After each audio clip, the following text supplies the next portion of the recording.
Hello everyone, today we've got here OPPO Pad 5 and let me show you how to add photo to contact.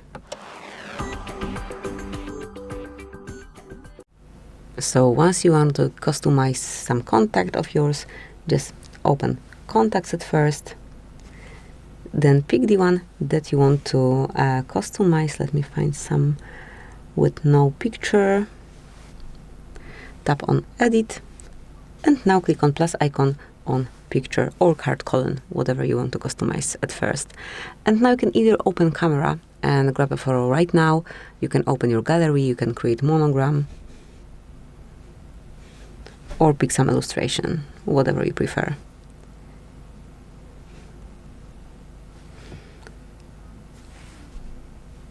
To pick something from your gallery, just mark gallery, choose the contact that you want to add, then you can customize it however you want. You can also rotate it and then just mark choose here. And click save to apply the change, and that's it.